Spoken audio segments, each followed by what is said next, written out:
Greetings and good morning, and thank you for the opportunity to be with you on this very beautiful day.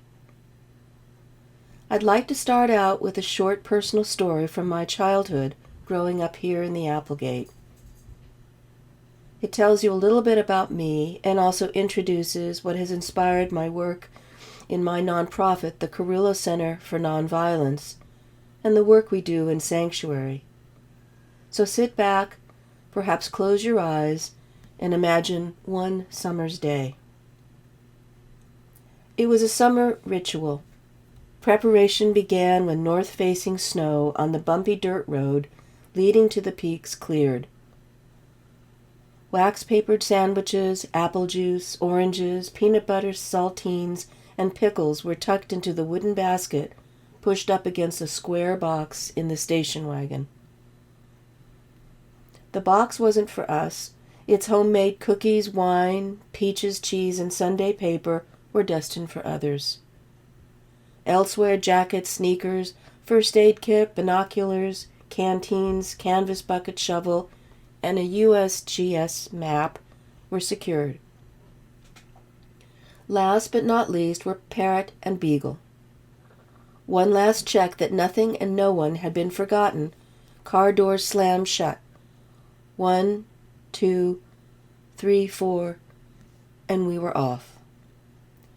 As unending sea-green forest swept by, the wind pushed back my bangs and filled my lungs with the breath of cottonwood and Douglas fir. Suddenly the vista transformed. We were catapulted into the dazzling green of the subalpine world, strewn with wild orange, magenta, and yellow flowers. At the summit, the car came to an idling pause. Bracing in low gear, we crawled up a nail-bitingly steep and narrow trail. My brother and I unconsciously leaned forward as if to help the car's struggling progress. Finally, we made it. We had arrived. We sat, awestruck, by the mountain's peace. Then the sound of a banging screen door and cries of welcome from veteran lookouts of Dutchman Peak, Mr. and Mrs. von Stein, broke our reverie. We were wrapped in a huddle of hugs. After a few minutes of chattering friendship, the box was handed over. There would be no cozy coffee clatch or magical lookout tower tour. Today was special. It was the summer's first picnic, and unbeknownst to me, something that would reach far into my future. Waving vigorous goodbyes, we set out for our favorite spot, a little roadside space overlooking the meadows below. While we unpacked, my mother spread a tablecloth on the grass and laid out lunch. That day, though, we weren't alone. An unexpected guest arrived. Carrying a small rucksack and hiking staff, long gray hair tucked behind his ears, the stranger nodded a warm greeting. My parents waved him over, handing him a sandwich and a bottle of beer. My brother stood near, lunch in one hand, binoculars in the other. I sat by the stranger, watching a pair of golden eagles soar in casual circles, almost at eye level. While looking for antlions and arrowheads, I felt the stranger's hand touch my shoulder as he whispered, "Look over there." I followed his gaze, and there, in the shadow of a nearby grove, was a mother black bear and 2 young. The man and I exchanged grins. The bear looked up, raised her nose in greeting, then settled down in the long summer grass with her frolicking cubs. "They know you, don't they?" I said. The man replied, "Yes, we've become good friends. But it takes a lot of listening and understanding." Sensing my puzzlement, he explained, "Belonging somewhere isn't just up to you. The animals in the land have to feel you belong. You can live in a place, but you don't belong until the land says so." We watched the bears sleep and the eagles glide. After a few minutes, I turned and asked, Do you think I belong?" The man answered with a question. "First, what do you hear when you walk in the forest?" "Nothing," I said, "just my breath and the wind." He shook his head and said, "No, I don't mean the wind. There's something else. When the land feels you belong, the trees will keep talking. You'll be able to hear what the trees are saying." As morning turned to afternoon, the stranger rose to leave.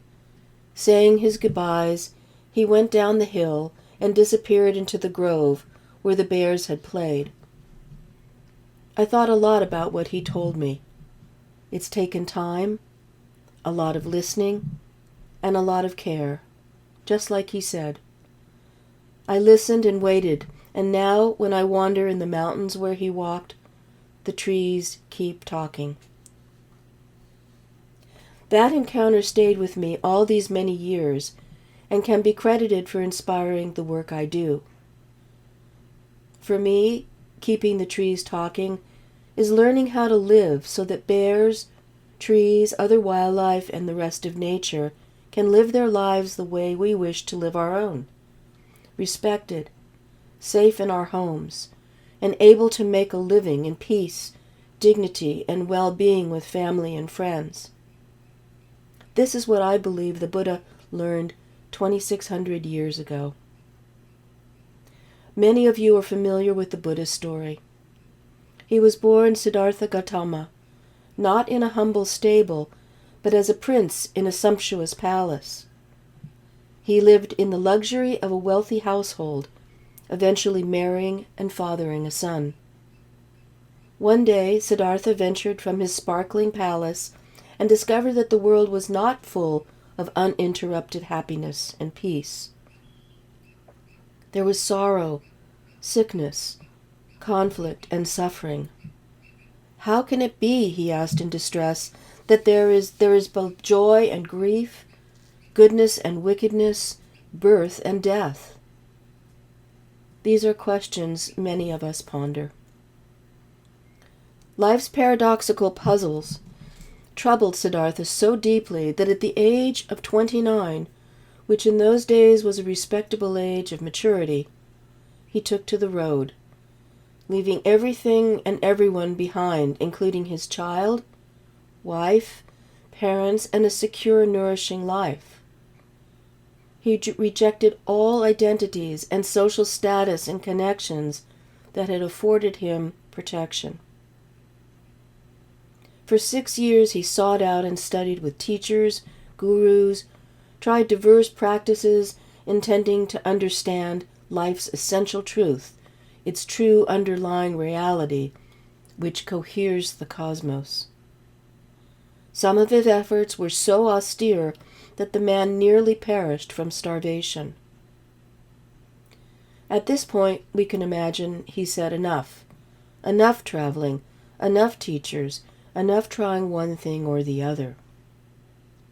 He gave up looking for answers on the outside and from other people. There was only one place left to search, himself.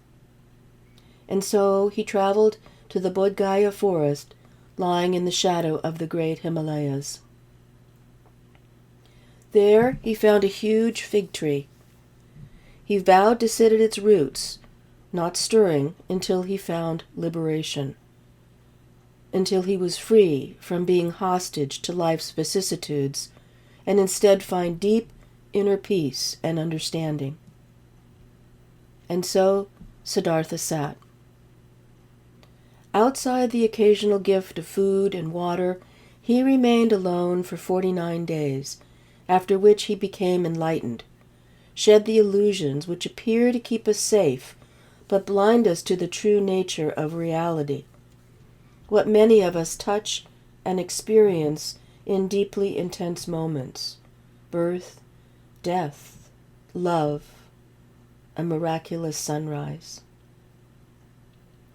In most Western traditions and translations, Buddha was said to awaken under the Bodhi tree, but Eastern translations often describe him waking to the tree.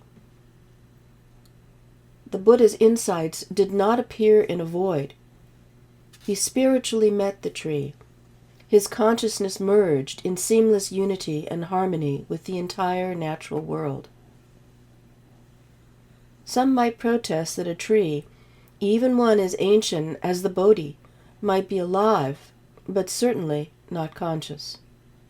However, science itself admits this is true. Animals, plants, and now, given discoveries from quantum mechanics, all matter of beings are considered conscious. This continuum of consciousness is referred to today as non-duality, consciousness without barriers of difference. Our individuality, our sense of separation, as psychologist William James wrote 100 years ago, are simply accidental fences into which our several minds plunge as into a mother sea or reservoir. We are not only connected to plant and animal kin in body, but in mind. No matter what form we inhabit, no matter what costume we wear, be it bear, salmon, swallow, Buddha, or Bodhi tree, we are afire with the same inner light of awareness. Waking to the Bodhi tree and the whole of nature became the foundation of the Buddha's teaching. His teachings literally grew from nature.